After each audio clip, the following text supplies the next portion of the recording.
स्वागत है। आज हम एक ऐसे सवाल की तह तक जाएंगे जो हमारी आज की दुनिया को सचमुच चलाता है। सवाल ये है कि जमीन से निकली एक साधारण सी चट्टान से शुद्ध चमचमाती धातु आखिर बनती कैसे है। ये वो प्रक्रिया है जिसने सब कुछ बनाया है, हमारी कारों के स्टील से लेकर हमारे फोन के अंदर के सोने तक। आज के लिए हमारे स्रोत extractive metallurgy processes and technologies नाम के एक टेक्स्ट से लिए गए हैं और ये हमें धातुओं को उनके प्राकृतिक अयस्कों यानी ओर्स से निकालने के पीछे के विज्ञान और इंजीनियरिंग की दुनिया में ले जाएगा। देखिए, ये एक ऐसी दुनिया है जहां ब्रूट फोर्स और बहुत ही सूक्ष्म रसायन विज्ञान दोनों साथ साथ काम करते हैं। ठीक है, तो चलिए इस विषय में और गहराई से उतरते हैं। हमारा मिशन ये समझना कि अयस्क से धातु तक की ये पूरी यात्रा काम कैसे करती है, इसके मुख्य चरण क्या हैं और वो कौन सी चतुर तकनीकें हैं जो इस बदलाव को मुमकिन बनाती हैं। तो चलिए कल्पना करते हैं, हमारे सामने खदान से निकला अयस्क का एक बहुत बड़ा भारी टुकड़ा है। हम शुरुआत कहाँ से करते हैं? हम सीधे इसे भट्टी में तो नहीं डाल सकते हैं ना, इसमें तो ज्यादातर पत्थर और मिट्टी ही होगी। बिल्कुल नहीं। अगर आप ऐसे करेंगे तो आप बस बहुत सारी ऊर्जा बर्बाद करके पिघला हुआ पत्थर बना लेंगे और कुछ नहीं। पहला और सबसे जरूरी कदम है खनिज प्रसंस्करण, जिसे अंग्रेजी में मिनरल प्रोसेसिंग कहते हैं। खनिज प्रसंस्करण, इसे अयस्क सज्जीकरण या ओर ड्रेसिंग भी कहते हैं, सही कहा। हाँ बिल्कुल। इसका एक ही लक्ष्य है, अयस्क में से ज्यादा बेकार सामग्री को हटाकर जो कीमती धातु है उसकी मात्रा को कॉन्सेंट्रेशन को बढ़ाना। तो ये असल रासायनिक प्रक्रिया शुरू करने से पहले अयस्क को तैयार करने जैसा है, एक तरह की सफाई और छटाई। जी। इसमें क्या क्या शामिल है? देखिए, इसके 3 मुख्य चरण हैं। पहला है कम्युनिशन। कम्युनिशन, हाँ, जिसका सीधा मतलब है अयस्क के आकार को छोटा करना। इसमें पहले क्रशिंग से बड़े बड़े चट्टानी टुकड़ों को छोटे कंकड़ों में तोड़ा जाता है और फिर ग्राइंडिंग से उन्हें और बारीक, लगभग रेत या कह सकते हैं आटे जैसा पीस दिया जाता है। पर एक मिनट, इतना बारीक पीसना क्यों जरूरी है? सिर्फ छोटे टुकड़े करना काफी नहीं है? ये एक बहुत जरूरी सवाल है। देखिए, हमें इसे इतना बारीक इसलिए पीसना पड़ता है ताकि जो कीमती खनिज के कण हैं वो बेकार पत्थर के कणों से भौतिक रूप से अलग हो सकें। आप ऐसे कल्पना कीजिए कि एक चॉकलेट चिप कुकी में से आपको सारी चॉकलेट चिप्स निकालनी है। जब तक आप कुकी को तोड़कर छोटे टुकड़ों में नहीं बदलेंगी, आप चिप्स को आजाद नहीं कर सकती। अच्छा, यहाँ भी वही सिद्धांत है। इसे तकनीकी भाषा में लिबरेशन कहते हैं। समझ गई, यानी कणों को आजाद करना। इसके बाद हम साइज के हिसाब से उन्हें अलग करते हैं, जिसे साइजिंग कहते हैं। लेकिन असली जादू तो सांद्रण यानी कॉन्सेंट्रेशन में होता होगा, जहां हम असल में गेहूं को भूसे से अलग करते हैं। बिल्कुल। सांद्रण में हम अयस्क से अशुद्धियों को, जिन्हें हम तकनीकी भाषा में गैंग कहते हैं, अलग करते हैं और यहीं पर इंजीनियरिंग की जो सरलता है वो दिखाई देती है। हम खनिजों के भौतिक और रासायनिक गुणों का फायदा उठाते हैं। अच्छा, तो ये सिर्फ छानने जैसा नहीं है। ऐसा लगता है कि यहाँ से असली इंजीनियरिंग और थोड़ी बहुत कह सकते हैं जादुई केमिस्ट्री शुरू होती है। हाँ, आप कह सकते हैं। एक सबसे पुराना और सरल तरीका है ग्रेविटी कॉन्सेंट्रेशन। ये सीधे साधे सिद्धांत पर काम करता है कि ज्यादातर धातु वाले खनिज बेकार पत्थर से ज्यादा भारी होते हैं, तो बस वजन के हिसाब से अलग कर लेते हैं। हाँ, तो पानी के बहते हुए घोल में भारी कण नीचे बैठ जाते हैं और हल्के गैंग कण बह जाते हैं। सोने के लिए पैनिंग करना इसका सबसे क्लासिक उदाहरण है। ये तो घनत्व जैसी भौतिक प्रॉपर्टीज पर आधारित है। क्या कोई ऐसा भी तरीका है जो अयस्क के रासायनिक गुणों का फायदा उठाता हो, उसे किसी चीज से चिपकाने या दूर भगाने के लिए? ये एक बेहतरीन सवाल है, क्योंकि ये हमें सबसे चतुर और सबसे ज्यादा इस्तेमाल की जाने वाली तकनीकों में से एक पर लाता है, फ्रॉथ फ्लोटेशन। ये सतह रसायन शास्त्र सरफेस केमिस्ट्री का एक शानदार उदाहरण है। फ्रॉथ फ्लोटेशन, ये सुनने में थोड़ा जटिल लगता है। ये काम कैसे करता है? कल्पना कीजिए कि हमारे पास पिसे हुए अयस्क का एक पानी वाला घोल है। हम उसमें कुछ खास रसायन मिलाते हैं। ये रसायन जो कीमती खनिज कण हैं उनकी सतह पर चिपक जाते हैं और उन्हें हाइड्रोफोबिक बना देते हैं। हाइड्रोफोबिक पानी से नफरत करने वाला? बिल्कुल, जबकि गैंग के कण हाइड्रोफिलिक ही रहते हैं, यानी पानी को पसंद करने वाले। और फिर यहाँ झाग कहाँ से आता है? अब उस घोल में हम हवा के बुलबुले डालते हैं। अच्छा, क्योंकि हमारे कीमती खनिज कण अब पानी से नफरत करते हैं, तो वे किसी भी ऐसी चीज से चिपकना चाहेंगे जो पानी नहीं है। हवा के बुलबुले। सही पकड़ा। तो वे बुलबुलों पर सवारी करके सतह पर आ जाते हैं और एक गाढ़ा धातु वाला झाग बना लेते हैं। और यही इस तकनीक की खूबसूरती है। हम किसी मशीन से खरबों छोटे छोटे कणों को अलग करने की कोशिश नहीं कर रहे हैं। हम बस रसायन शास्त्र का इस्तेमाल करके उन कणों का व्यवहार बदल देते हैं ताकि वे खुद ब खुद हवा के बुलबुलों पर सवारी करके ऊपर आ जाएं। और फिर इस झाग को बस ऊपर से मलाई की तरह उतार लेते हैं। वाह, ये तो वाकई बहुत चालाकी भरा तरीका है। अच्छा, और इस पूरी प्रक्रिया के बाद जो कचरा या गैंग बचता है उसका क्या होता है? उस खनिज अपशिष्ट को टेलिंग्स कहा जाता है। ये आमतौर पर पानी और रसायनों के साथ एक पतला घोल होता है जिसे बड़े बड़े तालाबों या बांधों में जमा किया जाता है। और इन टेलिंग्स का सुरक्षित प्रबंधन करना खनन उद्योग के लिए सबसे बड़ी पर्यावरणीय चुनौतियों में से एक है। ठीक है, तो हमने अयस्क को पीसकर और धोकर एक गाढ़ा पेस्ट जैसा बना लिया है जिसमें धातु की मात्रा बहुत ज्यादा है। अब यहाँ से असली केमिस्ट्री शुरू होती होगी ताकि हम उस धातु को उसके रासायनिक यौगिक से आजाद करा सकें। मुझे लगता है कि यहीं पर वो आग और पानी वाले तरीकों का अंतर सामने आता है। आपने बिल्कुल सही पकड़ा। अब हम धातु निष्कर्षण की दो प्रमुख शाखाओं में प्रवेश करते हैं। एक है पायरोमेटलर्जी, जो गर्मी का उपयोग करती है, और दूसरी हाइड्रोमेटलर्जी, जो जलीय घोलों का उपयोग करती हैं। पायरो का मतलब आग होता है, तो पायरोमेटलर्जी में बहुत ज्यादा तापमान का इस्तेमाल होता होगा। इसका सबसे प्रसिद्ध उदाहरण स्मेल्टिंग है ना? हाँ, स्मेल्टिंग पायरोमेटलर्जी का दिल है। इसमें जो सांद्रित अयस्क है उसे एक अपचायक एजेंट जैसे कार्बन यानी कोक के साथ एक भट्टी में बहुत ज्यादा गर्म किया जाता है।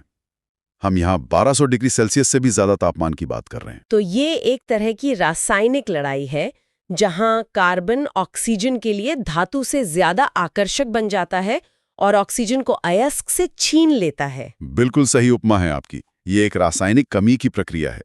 कार्बन धातु ऑक्साइड से ऑक्सीजन को खींचकर कार्बन डाइऑक्साइड या मोनोऑक्साइड बनाता है और हमें शुद्ध पिघली हुई धातु मिलती है। आयरन ऑक्साइड से आयरन बनाने के लिए ब्लास्ट फर्नेस में यही होता है, जो स्टील उद्योग का आधार है। लेकिन जो थोड़ी बहुत गैंग या अशुद्धियां सांद्रण के बाद भी बच गई थीं, उनका क्या होता है? वे भी तो पिघल जाती होंगी। उनके लिए हम फ्लक्स नामक एक और पदार्थ मिलाते हैं, जैसे कि चूना पत्थर। ये फ्लक्स उन अशुद्धियों के साथ मिलकर एक अलग पिघली हुई परत बनाता है जिसे स्लैग कहते हैं। अच्छा, स्लैग। हाँ, और ये स्लैग पिघली हुई धातु से हल्का होता है, इसलिए ऊपर तैरता है और इसे आसानी से हटाया जा सकता है, ठीक वैसे ही जैसे सूप के ऊपर से फैट हटाते हैं। तो ये प्रक्रिया तेज है और स्टील जैसी चीजों के लिए बहुत अच्छी है। लेकिन इसकी कमियां क्या हैं? जब आप कहते हैं कि इससे वायु प्रदूषण होता है, तो हम किस तरह की बात कर रहे हैं? क्या ये सिर्फ धुआं है? नहीं, ये सिर्फ धुएं से कहीं ज्यादा है। देखिए, कई महत्वपूर्ण अयस्क जैसे तांबे और निकल के सल्फाइड अयस्क होते हैं। जब आप उन्हें गर्म करते हैं तो सल्फर ऑक्सीजन के साथ मिलके सल्फर डाइऑक्साइड गैस बनाता है। ओह, और वो तो एसिड रेन का मुख्य कारण है। बिल्कुल। इसलिए आधुनिक स्मेल्टरों को इन गैसों को पकड़ने और उन्हें सल्फ्यूरिक एसिड जैसी उपयोगी चीज में बदलने के लिए बहुत जटिल सिस्टम लगाने पड़ते हैं। और हाँ, इसमें ऊर्जा की खपत भी बहुत बहुत ज्यादा होती है। तो ये शक्तिशाली है लेकिन महंगा और संभावित रूप से गंदा तरीका है। तो इसका विकल्प है हाइड्रोमेटलर्जी, यानी गीला तरीका। ये कैसे अलग है? हाइड्रोमेटलर्जी आग की जगह रसायन और पानी का उपयोग करती है। इसका मुख्य चरण है लीचिंग। इसमें हम एक खास घोल, जिसे लिक्सीविएंट कहते हैं, का उपयोग करके अयस्क में से सिर्फ कीमती धातु को घोल लेते हैं, जबकि गैंग ठोस ही रहता है। अच्छा, जैसे गर्म पानी चाय की पत्ती से उसका सत्व निकाल लेता है। बिल्कुल वही। सोने और चांदी के लिए साइनाइडेशन नाम की एक बहुत प्रसिद्ध लेकिन विवादास्पद प्रक्रिया है। क्या ये लीचिंग का ही एक प्रकार है? हाँ, साइनाइडेशन एक बहुत विशिष्ट लीचिंग प्रक्रिया है। इसमें सोने और चांदी को घोलने के लिए साइनाइड के एक बहुत ही पतले घोल का उपयोग किया जाता है। यह इन कीमती धातुओं के लिए अविश्वसनीय रूप से प्रभावी है, लेकिन जैसा कि आपने कहा, साइनाइड की विषाक्तता के कारण यह बहुत विवादास्पद भी है और इसके लिए बहुत सख्त सुरक्षा और पर्यावरण नियमों की जरूरत होती है। ठीक है, तो एक बार जब धातु घोल में आ जाए तो उसे बाहर कैसे निकालते हैं? वो तो अब तरल रूप में है। घोल को शुद्ध करने के बाद धातु को ठोस रूप में वापस पाने का सबसे आम और कह सकते हैं सुरुचिपूर्ण तरीका है इलेक्ट्रोविनिंग। इलेक्ट्रोविनिंग? हाँ। इसमें बिजली का इस्तेमाल होता है? हाँ, इसमें हम धातु वाले घोल से बिजली गुजारते हैं। बिजली के प्रभाव से धातु के जो आयन हैं वो एक कैथोड यानी ऋणात्मक इलेक्ट्रोड की ओर आकर्षित होते हैं वाह। और उस पर शुद्ध धातु की एक परत के रूप में जमा हो जाते हैं। वाह। इस तरह हमें बहुत ही उच्च शुद्धता वाली धातु की शीट मिलती है, जैसे कि तांबे की कैथोड। तो हाइड्रोमेटलर्जी में कम ऊर्जा लगती है और एसिड रेन जैसी समस्या नहीं होती, लेकिन इसके अपने खतरे हैं, जैसे खतरनाक अवशिष्ट जल। ये एक तरह का ट्रेड ऑफ है। हमेशा हर अयस्क, हर स्थान के लिए एक अलग गणना होती है कि कौन सी विधि आर्थिक और पर्यावरणीय रूप से सबसे ज्यादा समझदारी भरी है। आग और पानी के अलावा हमारे स्रोतों में एक और तरीके का जिक्र था जो लगभग विज्ञान कथा जैसा लगता है, मतलब धातु निकालने के लिए सूक्ष्म जीवों का उपयोग करना। आप बायो लीचिंग की बात कर रही हैं। यह बायो हाइड्रोमेटलर्जी का एक उभरता हुआ क्षेत्र है। यहाँ हम धातु निकालने में मदद करने के लिए बैक्टीरिया या फंगी जैसे सूक्ष्म जीवों का उपयोग करते हैं। बैक्टीरिया अयस्क खाते हैं? ये कैसे संभव है? वे असल में अयस्क को खाते नहीं हैं, बल्कि वे उसे अपनी चयापची प्रक्रिया मतलब मेटाबॉलिक प्रोसेस के हिस्से के रूप में इस्तेमाल करते हैं। उदाहरण के लिए एसिडिथियोबैसिलस फेरोऑक्सीडेंस जैसे बैक्टीरिया सल्फाइड अयस्कों को ऑक्सीडाइज करते हैं। यह प्रक्रिया दो काम करती है। एक, यह सल्फ्यूरिक एसिड बनाती है जो खुद एक शक्तिशाली लीचिंग एजेंट है। अच्छा। और दो, यह धातु को घुलनशील रूप में घोल में छोड़ देती है। ये सूक्ष्म जीव असल में प्रकृति के छोटे छोटे खानिक हैं जो हमारे लिए रासायनिक काम कर रहे हैं। तो ये निश्चित रूप से पर्यावरण के लिए बेहतर लगता है। कम रसायन, कम ऊर्जा। तो हम हर जगह इसका इस्तेमाल क्यों नहीं करते? इसकी एक बहुत बड़ी सीमा है, गति। बायोलीचिंग प्रक्रिया बहुत धीमी हो सकती है। कितनी धीमी? हम यहाँ महीनों या कभी-कभी सालों की बात कर रहे हैं, जबकि एक स्मेल्टर घंटों में काम कर सकता है। इसलिए ये अक्सर कम ग्रेड के अयस्कों के लिए उपयोग किया जाता है, जहाँ पारंपरिक तरीके बहुत महंगे होंगे। ये एक बेहतरीन तकनीक है, लेकिन ये कोई जादुई समाधान नहीं है। तो अब तक हमने धातु को अयस्क से निकाल लिया है, लेकिन क्या वो उपयोग के लिए पूरी तरह तैयार है या उसे और भी शुद्ध करने की जरूरत पड़ती है? अक्सर उसे और शुद्ध करने की जरूरत पड़ती है, खासकर तांबे और निकल जैसी धातुओं के लिए। और यहीं पर इलेक्ट्रोमेटलर्जी एक बार फिर काम आती है, इस बार इलेक्ट्रो रिफाइनिंग के रूप में। इसमें हम स्मेल्टिंग से मिली अशुद्ध धातु की एक मोटी प्लेट को एनोड यानी धनात्मक इलेक्ट्रोड बनाते हैं। जब हम बिजली गुजारते हैं तो शुद्ध धातु एनोड से घुलती है और एक पतले शुद्ध कैथोड पर जमा हो जाती है, और जो अशुद्धियां हैं वो नीचे कीचड़ के रूप में गिर जाती हैं। इस तरह से तांबे को 99.99% तक शुद्ध किया जा सकता है। लेकिन उन धातुओं का क्या जो बहुत ज्यादा प्रतिक्रियाशील है? मैंने पढ़ा है कि एल्यूमिनियम के लिए ये सब काम नहीं करता। एक समय था जब एल्यूमिनियम सोने से भी ज्यादा कीमती था। इसे एक प्रक्रिया ने ही बदला है ना? बिल्कुल सही बात है। 19वीं सदी के मध्य तक एल्यूमिनियम निकालना लगभग असंभव था, क्योंकि ये ऑक्सीजन को बहुत मजबूती से पकड़े रहता है। कार्बन उसे छीन नहीं सकता, और आप उसे पानी के घोल से इलेक्ट्रोविन नहीं कर सकते, क्योंकि पानी खुद ही प्रतिक्रिया कर जाएगा। इस पहेली को हॉल हेरोल्ड प्रक्रिया ने सुलझाया, और यह आधुनिक सभ्यता के लिए सबसे महत्वपूर्ण खोजों में से एक है। तो इस प्रक्रिया में ऐसा क्या खास था? इसकी असली प्रतिभा दो चीजों में थी। पहला, उन्होंने एल्यूमिना यानी एल्यूमिनियम ऑक्साइड को पानी की जगह पिघले हुए क्रायोलाइट नाम के एक खनिज में घोला। क्रायोलाइट में? हाँ, क्रायोलाइट ने एक सॉल्वेंट की तरह काम किया और एल्यूमिना के 2000 डिग्री सेल्सियस से ज्यादा के पिघलने के तापमान को घटाकर लगभग 1000 डिग्री पर ले आया, जो कि प्रबंधनीय था। अच्छा, तो तापमान कम हो गया। हाँ, और दूसरा, उन्होंने इस गर्म घोल से बहुत ज्यादा बिजली का करंट गुजारा, जिसने एल्यूमिना को तोड़कर कैथोड पर शुद्ध पिघला हुआ एल्यूमिनियम जमा कर दिया। इसी प्रक्रिया ने ही एल्यूमिनियम को इतना सस्ता बना दिया कि हम आज इसे फॉइल पेपर से लेकर हवाई जहाज तक हर जगह इस्तेमाल कर सकते हैं। तो इन सब का क्या मतलब है? ये सब बहुत जटिल और ऊर्जा गहन लगता है। भविष्य में ये तकनीक कहाँ जा रही है? क्या हम हमेशा के लिए आग और एसिड पर ही निर्भर रहेंगे? उम्मीद है कि नहीं। एक बहुत ही रोमांचक और उभरता हुआ क्षेत्र है आयनोमेटोलॉजी।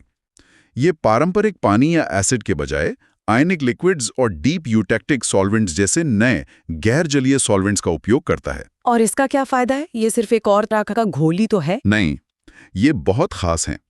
आयनिक लिक्विड्स ऐसे नमक हैं जो कमरे के तापमान पर तरल होते हैं। वे लगभग भाप नहीं बनते, इसलिए वायु प्रदूषण नहीं होता। उन्हें खास धातुओं को चुनिंदा रूप से घोलने के लिए डिजाइन किया जा सकता है, जिससे प्रक्रिया ज्यादा कुशल हो जाती है। और सबसे महत्वपूर्ण बात, उन्हें आसानी से रिसाइकिल किया जा सकता है। इसका लक्ष्य एक ज्यादा कुशल, चयनात्मक और पर्यावरण अनुकूल प्रक्रिया बनाना है, जो एक बंद लूप प्रणाली में काम कर सके, जिससे अपशिष्ट बहुत कम हो। यह अभी रिसर्च के चरण में है, लेकिन इसमें धातु निष्कर्षण को पूरी तरह से बदलने की क्षमता है। तो हमने एक चट्टान से शुरुआत की, उसे आटे जैसा पीसा, बुलबुलों पर तैराकर उसकी अशुद्धियां साफ की, फिर या तो उसे प्रचंड गर्मी में पिघलाया या किसी एसिड में घोला, और अंत में बिजली का उपयोग करके शुद्ध धातु की परतें बनाई। ये वाकई एक जटिल, ऊर्जा गहन और बहुत ही सरल इंजीनियरिंग की यात्रा है।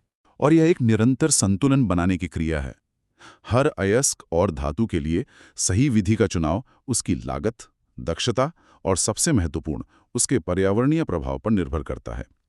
यह एक लगातार विकसित हो रहा क्षेत्र है, जहां हमेशा बेहतर, सस्ता और साफ सुथरा तरीका खोजने की कोशिश जारी रहती है। इस पूरी चर्चा से मेरे मन में एक विचार आ रहा है। हम हमेशा जमीन के नीचे की खदानों के बारे में सोचते हैं, लेकिन अब हम ई कचरे यानी ई वेस्ट जैसी नई शहरी खदानों से संसाधन निकालने की ओर बढ़ रहे हैं। तो सवाल ये है कि इन पारंपरिक और नई निष्कर्षण तकनीकों को इन जटिल मानव निर्मित अयस्कों के लिए कैसे अनुकूलित करना होगा? क्या बायोलीचिंग या आयोनोमेटलर्जी हमारे फेंके हुए गैजेट से सोना और तांबा निकालने की कुंजी हो सकती है? सोचने के लिए एक दिलचस्प सवाल है।